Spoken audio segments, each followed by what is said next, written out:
हमरा से प्यार तोरा घूमे राजनगर बाजार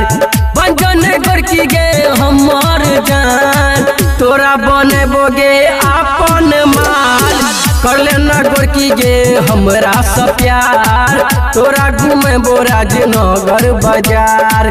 बंजन गोरकी गे हमर जान तोरा बनेबोगे अपन माल कर लेना गोरकी गे हमरा से प्यार तोरा घूमे राजनगर बाजार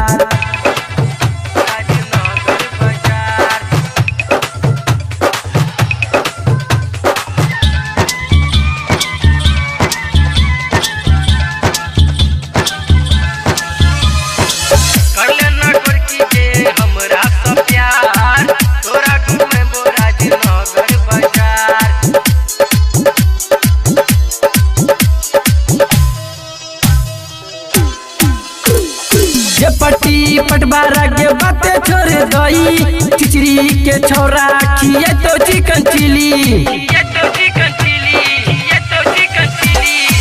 पट्टी पटवारा के बाते छोड़ दई पट्टी के छोरा खिए तो चिकन चिली कर लेना गोरकी गे हमरा से प्यार तोरा घूमे राजनगर बाजार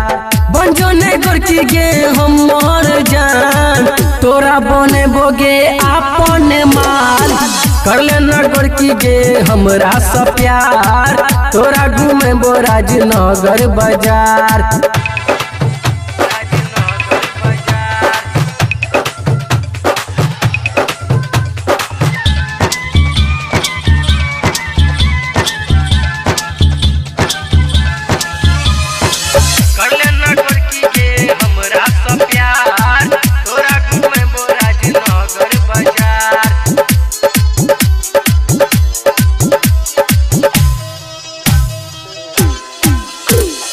कल्लू के गाना पर भगेल दीवाना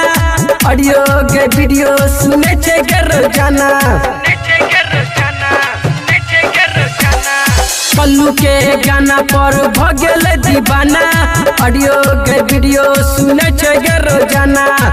कर लेना गोरकी गे हमरा से प्यार तोरा घूमे राजनगर बाजार बंजन गोरकी गे हमर जान तोरा बनेबोगे अपन माल